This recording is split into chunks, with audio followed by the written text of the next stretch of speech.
warning that if he asked law enforcement to investigate his rivals, he could face a range of consequences, including possible impeachment. Now, it's not clear if President Trump read that memo, but according to the Times, he has continued to privately suggest investigations of both Comey and Clinton, including the possible appointment of a second special counsel. To be clear, these ideas have been on the president's mind for a long time, since before the 2016 election.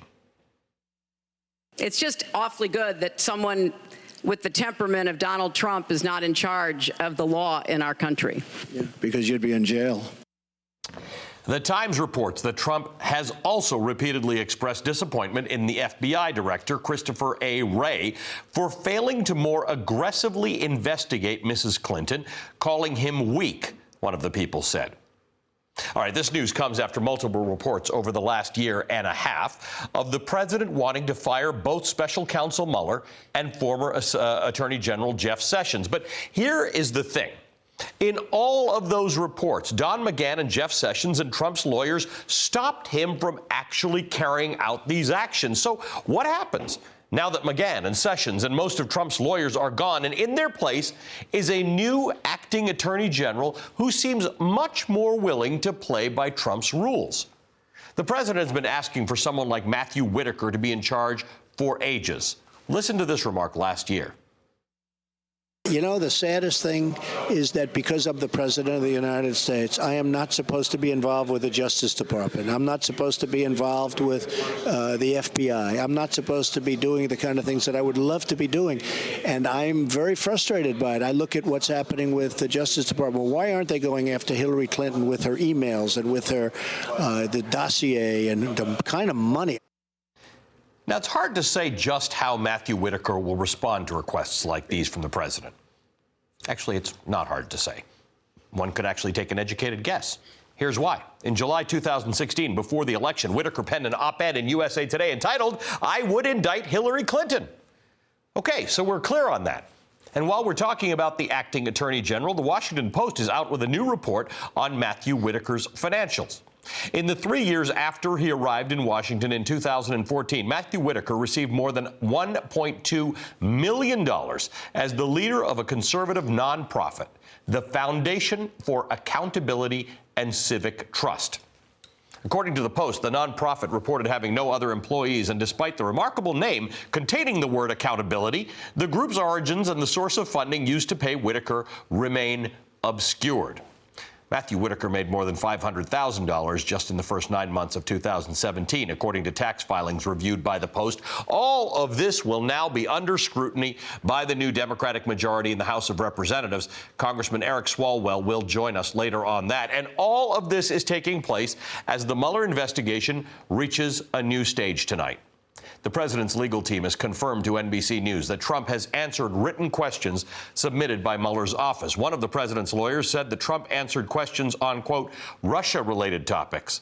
It's unclear at this hour whether the president answered any questions on obstruction of justice, but you can bet he was probably asked about the news that we just learned tonight from the New York Times. Joining us now, Harry Litman, former U.S. Attorney and Deputy Assistant Attorney General under President Clinton. Ken Dilanian joins us first. He's an NBC News national security reporter for NBC News. Mimi Rocah as well, former federal prosecutor and an MSNBC legal contributor. Welcome to you both. Ken, let's start with you. What's the news tonight that the president has been asking for someone to allow him to instruct the Department of Justice to investigate his rivals, and he's been stopped until now? Yeah, I like how you framed it up, Ali, because it's important to say that he has been stopped. Unlike Richard Nixon, he didn't actually follow through and give the order. But the only analogy in modern American history is Richard Nixon, because the second article of impeachment against Nixon was obstruction of justice, meddling in the Justice Department, misusing the FBI, ordering the IRS to investigate his political enemies, and some government officials resisted Nixon and some didn't. But after Richard Nixon and after the Watergate scandal, a tradition grew up. It's not a statute, it's not a law, but it's a tradition that the president and the White House must stay out of Justice Department criminal matters. And so you had, when George W. Bush tried to fire 7 U.S. attorneys, it became a scandal and a series of congressional hearings, and the Attorney General, Alberto Gonzales, ended up losing his job over that. And Barack Obama was reluctant even to comment on pending criminal investigations, lest he be perceived as interfering. Donald Trump clearly does not understand that, and I think you're right to suggest that until recently, he's had people around him who've tried to block him from his worst impulses, and now he's got a sitting Attorney General who has criticized and impugned the Mueller investigation and suggested that Hillary Clinton should be prosecuted. So it's really kind of a worrisome situation going forward. And the last thing I'll say is, I don't believe that Donald Trump answered any questions about obstruction of justice because his lawyers have been saying that that's off limits. And that fits into his philosophy. He feels like Mueller has no right to ask him about obstruction because he has every right to meddle in Justice Department investigations and fire the FBI director for any reason. And that's just not consistent. So that's, Harry, this is interesting. That's a philosophical disagreement. Now, there have been presidents, the last few presidents, whose lawyers have argued that presidential privilege and executive authority goes farther than maybe some interpret it to be going. But this is a different issue. This is the president thinking that he can't be obstructing justice because it's his justice. It's his Justice Department. It's his instructions. That's just not a normal reading of the law. Yeah, that is exactly right, Ali. They've expressed it before, and Giuliani, in talking about the questions they submitted today, and as Ken said, taking the obstruction questions off the table, proffered the exact same view. Basically, it's impossible, a logical impossibility for the president to obstruct justice. It's a really discredited and, needless to say, a really dangerous view, and I think scholars on all sides of the aisle think it's hokum. Mimi, I want to read to you from the New York Times article about this memo that White House lawyers wrote for Donald Trump after he asked Don McGahn to look into investigating his rivals. Lawyers in the White House counsel's office wrote a several-page document in which they strongly cautioned Mr. Trump against asking the Justice Department to investigate anyone. If charges were brought, judges could dismiss them, and Congress, they added, could investigate the president's role in a prosecution and begin impeachment proceedings. Ultimately, the lawyers warned Mr. Trump could be voted out of office if voters believed he had abused power. Now, that's one paragraph that is talking about possibly years of litigation and elections, and in a few minutes, I'm going to talk to Eric Swalwell about what the House Intel Committee might do. But somewhere in here, Don McGahn succeeded in convincing Donald Trump to resist his worst impulses. Right. And we don't know exactly how he did that, but it's also interesting that McGahn, it appears from the reporting, chose to memorialize this in a memo. Right. We've seen that before. That's also interesting, yeah. With the his interactions with Comey and others, it's like people's radar goes up. Now, I don't know if McGahn memorialized everything, but we haven't heard that before about him. And so it's interesting that he knew that this was a troubling enough conversation, a conversation of enough import that he was going to memorialize it in case it became the subject of hearings or something later. I mean, this is big. This, and we're so numb, and I said this a little earlier, and other people have said it too, that this is not surprising maybe because we have heard, as you pointed out, Trump say it on Twitter and whatever, but it still needs to be shocking. This idea that the president, not just in a tweet, we cannot just blow this off as talk by Trump and, even just saying his impulses. This was a serious request to the White House counsel.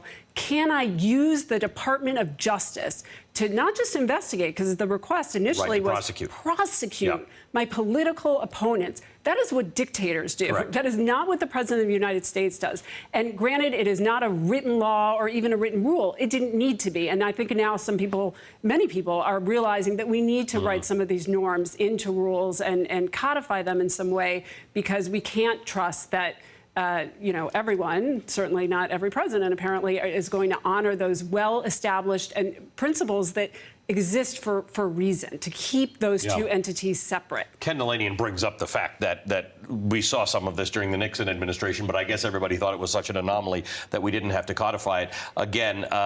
Harry, let me ask you about Matthew Whitaker.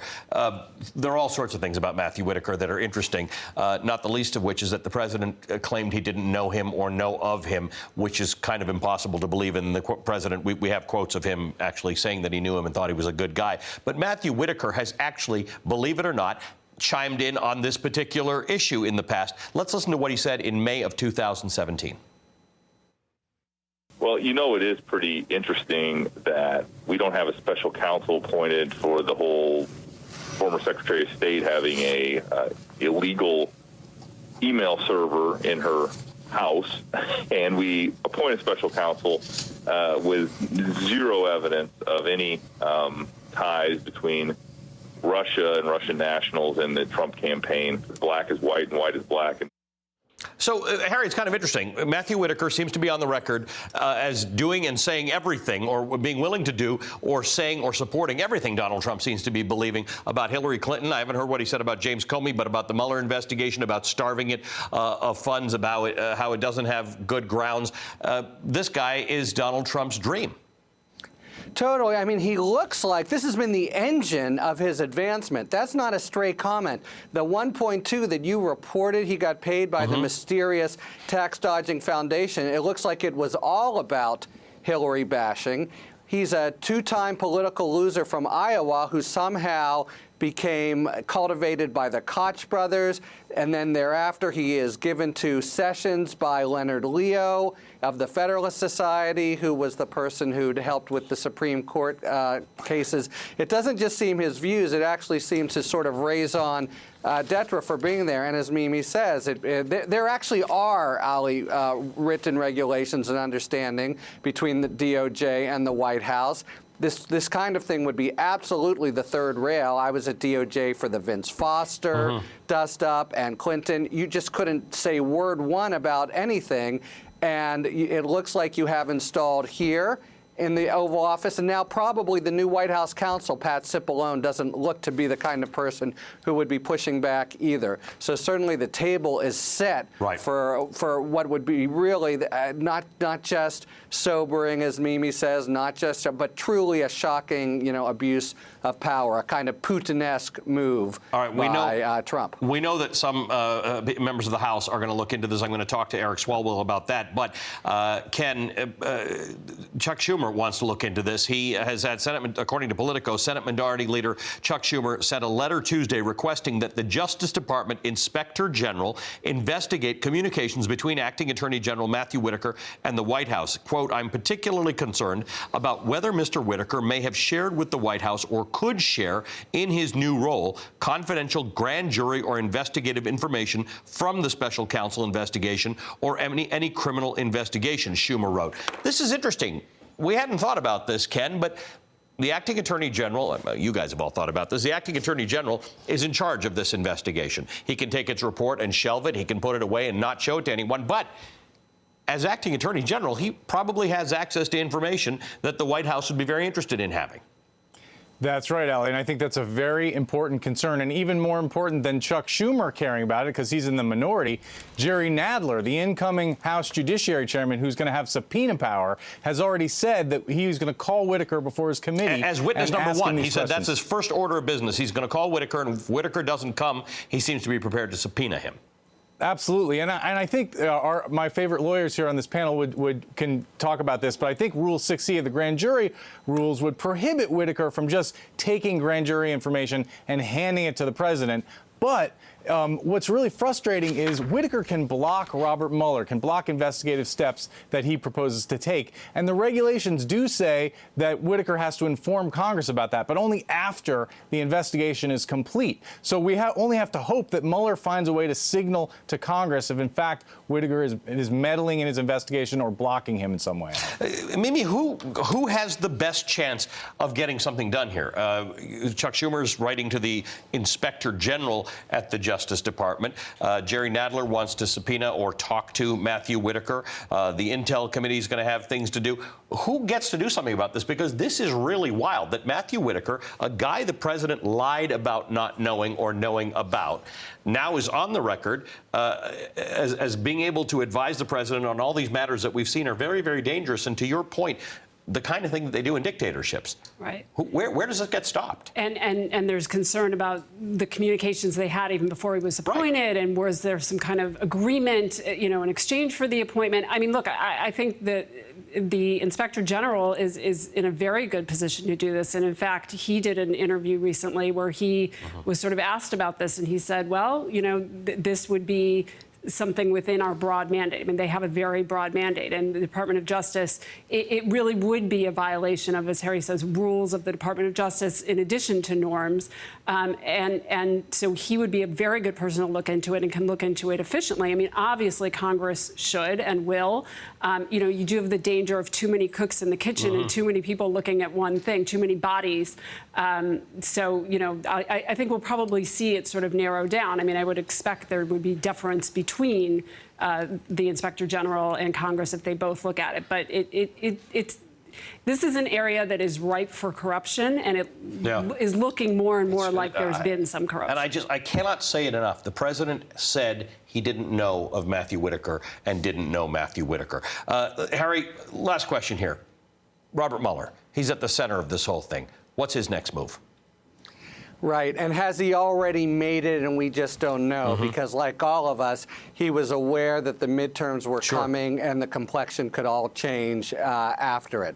So, rule number one with Mueller is, you don't know what Robert Mueller knows, but there are 2 or 3 things that are tangible that we know are happening quite soon that may well reveal or be coincident with new charges. We have the Manafort very short delay, only another week until we know about his cooperation. We have the Flynn sentencing memorandum from the from Mueller, which has to say on December 4th what Flynn's cooperation has been over the course of the year, and that will be public.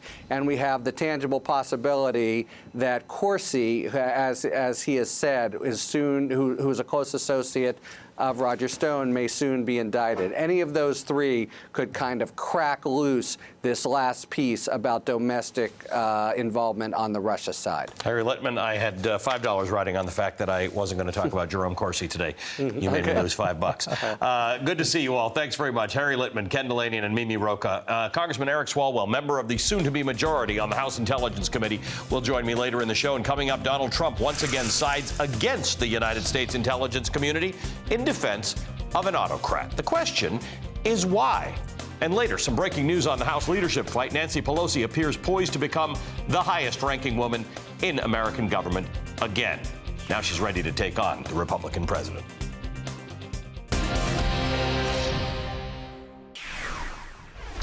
Maybe he did, and maybe he didn't. With those 7 words, President Trump made a stunning break from his own intelligence community today. In an extraordinary statement containing no fewer than 8 exclamation points, the president doubted his own CIA's conclusion that Saudi Arabia's Crown Prince, Mohammed bin Salman, this man, ordered the murder and dismemberment of Washington Post journalist Jamal Khashoggi. The president said, quote, "Our intelligence agencies continue to assess all information, but it could very well be that the Crown Prince had knowledge of this tragic event. Maybe he did, and maybe he didn't." The statement, which was part of a rambling first-person narrative that some speculate the president himself wrote or dictated, sparked an immediate backlash. The publisher of the Washington Post, Fred Ryan, called it, quote, "a betrayal of long-established American values of respect for human rights and the expectation of trust and honesty in our strategic relationships." He said the president is placing personal relationships and commercial interests above American interests. Before leaving for Mar-a-Lago this afternoon, the president said this. It's a very complex situation. It's a shame, but it is what it is. I'm not going to destroy the world economy, and I'm not going to destroy the economy for our country by being foolish with Saudi Arabia. This is about America first.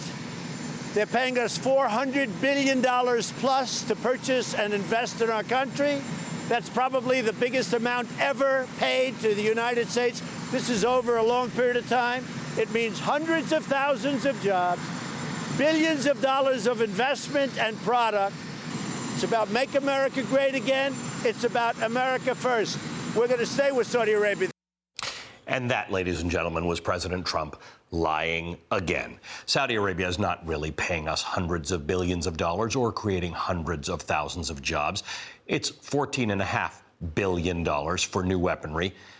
And if you can count it, it's fewer than 20,000 jobs per year. A recent estimate is 17,500. Joining us now, Ned Price, a former CIA analyst and former senior director and spokesperson for the National Security Council in the Obama administration. Also joining us is Evelyn Farkas, a senior fellow at the German Marshall Fund and a former deputy assistant secretary of defense. Both are MSNBC contributors. Evelyn, regardless of the fact that the president lied again about why we need to be in business with Saudi Arabia, no one has ever suggested that sanctioning Saudi Arabia for this means a complete cutoff of all relations with Saudi Arabia.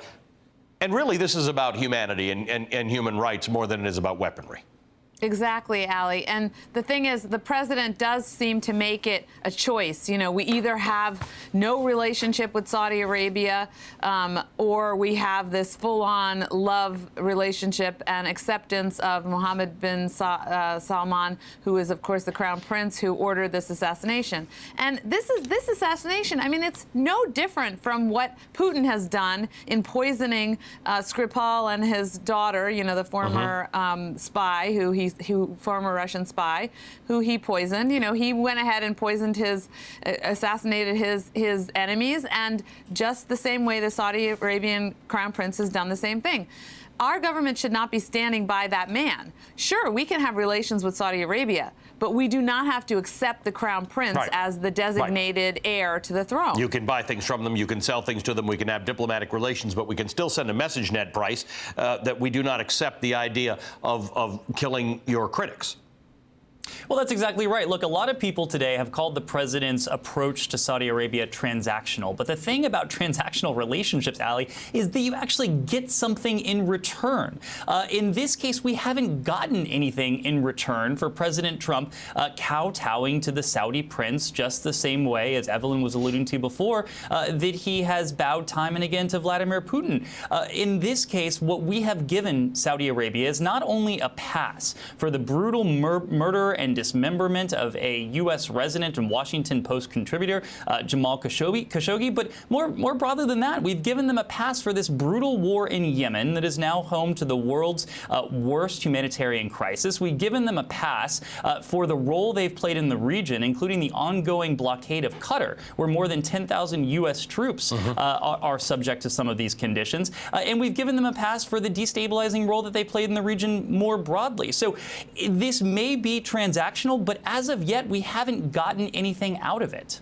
You know, Evelyn, the fact is that Republicans in Congress, particularly in the Senate, don't break from the president all that much. But we do have a little bit of a break here. The chairman and ranking members of the Senate Foreign Relations Committee, Republican Bob Corker, the senator from Tennessee who's leaving office, he didn't run for election again, and Bob Menendez of New Jersey wrote a letter to the president tonight saying, in light of recent developments, we request that you specifically address whether Crown Prince Mohammed bin Salman is responsible for Mr. Khashoggi's murder. We expect to receive your determination within 80 days. Now, Evelyn, we do have the Magnitsky Act that was brought in with the help of Bill Browder to address these sorts of things, to force the executive's hand when it comes to human rights abuses. Right. I mean, the Senate has a number of pieces of legislation, as does the House, pending. What I heard over the weekend, and I worked for a long time in the Senate, from my sources, was that they think they have actually a veto-proof majority. But the problem, of course, would be Mitch McConnell. We don't know whether he would buck the president by allowing one of these bills to come to the floor.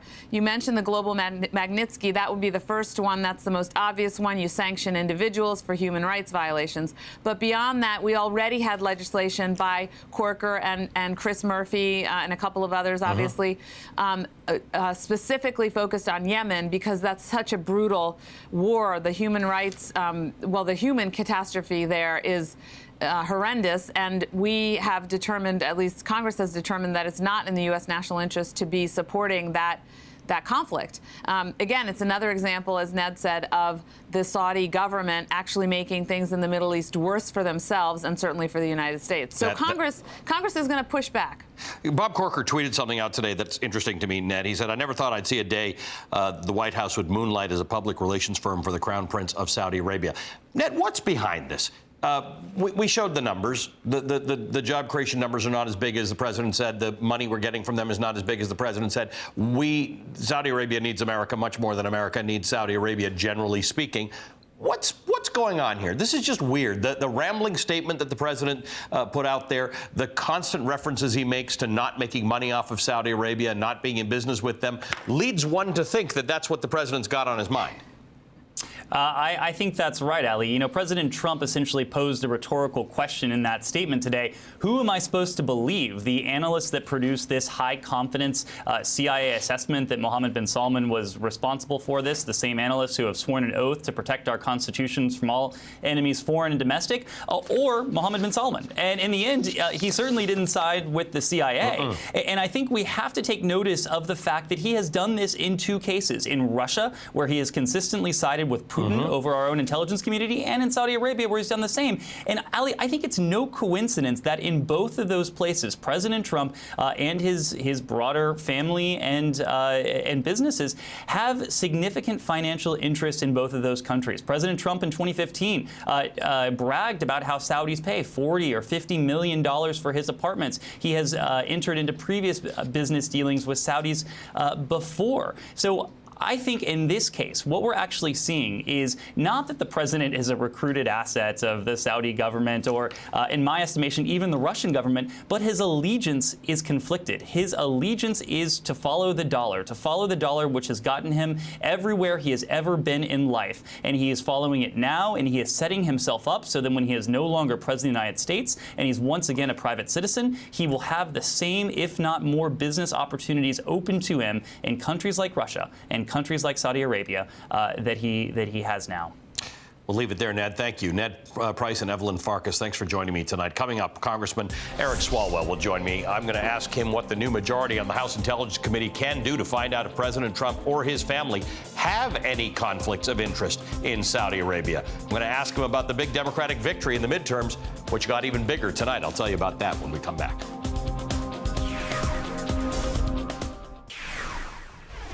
Tonight, the blue wave has snagged another seat from Republicans, this time in deep red Utah. The Associated Press reports that Democrat Ben McAdams has flipped Utah's 4th congressional district, defeating Republican incumbent Mia Love by a margin just large enough to avoid a recount. NBC News has still not called this race because it's still unclear tonight just how many votes remain to be counted. The difference here, you can see, 694 votes. Now if that does go to Democrats, that would bring the overall Democratic gain in the House to a total of 39 seats, with one race still to be called.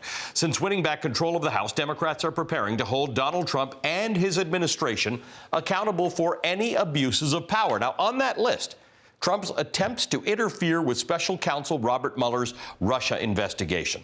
Joining me now, Democratic Congressman from California, Eric Swalwell, who is a member of the Intelligence and Judiciary Committees. Congressman, good to see you. Good evening, Ali. Thanks for having me back. Let me ask you about this reporting from the New York Times that the president had pressed Don McGahn to be able to talk to the Department of Justice about prosecuting, not investigating, but prosecuting Hillary Clinton and James Comey, and that Don McGahn pushed back on that. As of now, that's reporting. Is that of interest to you? It is, Ali, and it's certainly not how an innocent person would conduct themselves. Innocent people cooperate with investigators. Innocent people allow investigations to proceed. If they're given the luxury of having the questions sent over to them, they turn them in a reasonable amount of time, and they don't undermine the investigation on Twitter through associates at the White House. They just follow the law. They don't act above it. Let's talk about the investigation or investigations and how they move forward. For instance, as we were just talking about Saudi Arabia, one of the things that will be of interest, whether it be with Saudi Arabia or Russia, as Ned Price was just mentioning, is not whether or not Donald Trump is a recruited asset of one of these governments. He probably isn't. But whether or not his business interests taint his dealings with them. How do you go about doing that? Do you go after his tax returns as an intel committee? Does someone else do it? How do you research this stuff? Yeah. Ali, it's a great question. We're certainly not in the dark anymore because of free press reporting. We have an idea about how alarming this conduct is, but we prioritize what matters. We don't do things just because we can. We don't seek a pound of flesh. We look at what matters to the American people because our national security may be at risk. So the Ways and Means Committee, they'll be able to get his tax returns. Now, that will also help investigations on the Oversight Committee, on the Intel Committee, on the Judiciary Committee. And we're not seeking his tax returns because we have any voyeuristic interest or any parlor or palace intrigue. It's really because with the president, we know he has had Saudi assistance in the past, buying his hotels, bailing him out when he was in bankruptcy, and buying a yacht. And that may instruct just why he's making foreign policy decisions that are counter to America's moral leadership in the world. I want to ask you about the politics of this as you head into the majority in Congress. Politico has written about the conflict that Democrats may have amongst themselves on how to proceed. It says tension between cautious Democrats and those who want to train their subpoena firepower at the White House is being repeated throughout the House as establishment veterans face off against progressives out for revenge against President Donald Trump. While much of the base wants lawmakers to take on Trump and big corporations that have benefited from his tax cuts and deregulation, more moderate members fear that oversight investigations will be a distraction or cause political blowback for the party. Analyze that for me. Yeah, valid concerns. I would say first, collaborate where we can, because on infrastructure, the DREAM Act, background checks, and reducing the cost of prescription drugs, Donald Trump has said he wants to do that. He knew Republicans would never bring it forward. He's going to see bills on those issues making it their way toward his desk if the Senate wants to work with us. Now, we're not going to look the other way anymore where investigations must occur, and we should do a few things and do them right. And you can take on Trump by doing it that way. And I think that means filling in the gaps on the Russia investigation, looking at where he's cashing in on access to the Oval Office, whether it's with the Saudis, the Chinese, easing of sanctions against ZTE while they're giving him a loan on his Indonesian Trump Tower property, or even also looking at instances where foreign policy is being driven by his interests. I just want to say on Khashoggi, Ali, he should immediately demand the release of Khashoggi's remains. He should insist with the king, just father to father, that the king removes the crown prince in his role right now, and also that we suspend any arms sales until we see the reforms needed in Saudi Arabia. That's kind of amazing. I mean, Congressman, that whatever that was, that press release that the president put out there with exclamation marks and a whole thing about Iran, it was kind of amazing. There's sort of one correct answer when dealing with the fact that Jamal Khashoggi was assassinated by the Saudis. There's one correct answer, and that is to condemn them for it. You condemn them, and you also trust the men and women in your intelligence services who toil every day and conduct evidence-based investigations, not gut-based investigations or investigations that are led by financial interests. They are objectively looking at the evidence, and they need to know that this president is going to be with them. Otherwise, you'll see the morale start to fall at our intelligence services. And there's other national security challenges from North Korea, from China, other countries where we need to rely on them, and they need to know that the president has their back. Congressman, good to talk to you as always. Thank you. Congressman Eric Swalwell of California. Thanks, Coming up, more breaking news. Nancy Pelosi is poised once again to become the highest-ranking woman in American government, and she's ready to take on Donald Trump. That's next.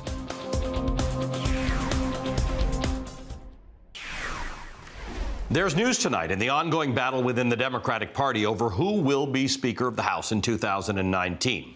Representative Marcia Fudge of Ohio, the one member of Congress who was openly considering challenging Nancy Pelosi, announced today she will not be making a bid for the Speaker's gavel after all. In a statement announcing her decision, Representative Fudge threw her support behind Pelosi as the next Speaker, writing, "Our party should reflect the diversity of our changing nation and guarantee our citizens the unfettered right to vote and to have every vote count. Leader Pelosi has granted me the opportunity to create the record necessary to satisfy the 2013 Supreme Court decision in Shelby County versus Holder, so that the protections of the Voting Rights Act will be reinstated and improved." Shortly after that announcement, Pelosi's office put out a statement announcing that they would be naming Fudge the chairwoman of a newly restored House Subcommittee on Elections. Fudge's decision to back out of the race and back Pelosi is a major blow to the efforts of a group of moderate House Democrats looking to oust Pelosi from the Speaker's position. It's also an example of the kind of legislative deal-making and caucus wrangling that Pelosi became famous for during her last tenure as Speaker. In a new feature for the New York Times Magazine, writer Robert Draper takes an extensive look at Pelosi's long career as one of the most effective Democrat leaders in modern American history. As Draper puts it, Pelosi has used the tools at her disposal, committee assignments, campaign donations, to establish a balance among her party's coalitions, while also reminding everyone that her job was not simply to officiate and appease. One of Pelosi's former senior staff members quoted in the piece sums up her governing philosophy with a single rhetorical question. What do you call a person who's 99% loyal? Disloyal. She has a long memory. Robert Draper joins me next on how Nancy Pelosi could be Trump's biggest nightmare for the rest of his term. One of the Democrats leading the charge to keep Nancy Pelosi from being the next Speaker of the House is Congressman Seth Moulton. This is how some of Congressman Moulton's constituents responded at a town hall last night. I am deeply upset that you are challenging Speaker Pelosi with no person that you're challenging that you think would do a better job, no policies that you disagree with. The majority of Americans want this change. The majority of Democrats want this change. All right, joining me now, Robert Draper, contributing writer for the New York Times Magazine, whose new piece is Nancy Pelosi's Last Battle. It's published in the New York Times Magazine. Robert, good to see you. Thank you for being with us. Is Seth Moulton right that the majority of Democrats want this change as it relates to Nancy Pelosi? I'm not sure what poll he's looking at, or for that matter, what kind of whip count he's doing inside his caucus. The short answer is no, I don't think he's right, Ali. I mean, and look, winning changes everything. I mean, if had the Democrats not managed to take over the House, it'd be a totally different story. Right. And frankly, all of Pelosi's people were telling me that. They'd say, yeah, it's sayonara to the entire leadership chain. But now, they feel emboldened by the fact that they've picked up so many seats, and they've also, I think, begun to concentrate on the likelihood that the Democrats now have an effective counterweight. They may not proactively get much passed, legislatively speaking, but there'll be a counterweight to Trump. Trump's a formidable challenge in that regard, and they want to have someone experienced there. Now, this presents an opportunity, I think, for these people like Seth Moulton, the so-called dissidents, and that opportunity is that they can extract some concessions, as Marcia Fudge did. It's perhaps the case. I'm not convinced, Ali, that Pelosi's got the numbers just yet to be able to confidently say, okay, game over, I'm not talking to anybody. Right. But here's something interesting. She's 78 years old. Right. The Democratic leadership is pretty old. Congresswoman, the new representative-elect Alexandria Ocasio-Cortez is 29 years old or something like that, so there's 50 years between them. She defeated in the primary an ally of Nancy Pelosi. So she'd be definitely one of those people who would say, maybe we need new leadership. Here's what she said on Chris Hayes' show last night. For me, when I was reading this letter that was kind of released today, my main concern was that there is no vision, there is no common value, there is no goal that is really articulated in this letter aside from we need to change. If we are not on the same page about changing the systems and the values and how we're going to adapt as a party for the future, then what is the point of just changing our party leadership just for the sake of it? So that's kind of interesting to hear that, Robert. Somebody who might have been one of the signatories to that letter, she wasn't, but might have been somebody who'd be pushing for younger, newer leadership is not going to be. Well, that's right. Also, though, I mean, she's now looking at who the existing leader is of the Democratic caucus. It's a progressive woman, and there certainly are other progressive women in the caucus, but this one happens to be experienced. What I was going to say is that this is an opportunity for the holdouts to perhaps extract from Nancy Pelosi a concession that she'll just serve 2 more years and essentially be a transitional figure. Now, this is not something Pelosi wants. She doesn't want to be a lame duck, but she may not have the numbers. She may not have a choice in the matter. matter. And essentially the promise would be that I, Nancy Pelosi, will be there to sort of, stand in the trenches against Donald Trump for the next 2 years. And then, assuming that we take back the White House in 2020, I will have along the way nurtured people who can replace me and others within the leadership chain. So that is a negotiation that's still maybe out there waiting to eventuate. Robert, I printed out your article, which probably was a bad thing to do because it's 13 pages. But something caught my attention in here. And it was something that Chris Van Hollen, now senator, former congressman, said. He said one of the things that really sets Nancy Pelosi apart is her uncanny ability to unite all the different Democratic coalitions around a negotiating position. And whether it was Bush or Boehner or Ryan, they never doubted that she had the votes to back up her position. If that's true, that puts Nancy Pelosi in a good position in the Pelosi v. Trump conversations that are now going to happen on a regular basis. Sure, that's right. And of course, I mean, the problem in any kind of negotiations that take place with Donald Trump is you don't know if he's negotiating in good faith. And I talked to Pelosi about that, and she basically could only say, well, all we can do is try. And so, when he's constantly shifting the goalposts, then being a master negotiator doesn't do you any good when the stakes or the terms of the negotiation are constantly being thwarted. But you're right that when Pelosi says, look, I can beat you on this, or I have the votes to achieve ABC, history suggests that she knows exactly what she's talking about, and you can pretty much take to the bank whatever her whip count is that it's going to hold.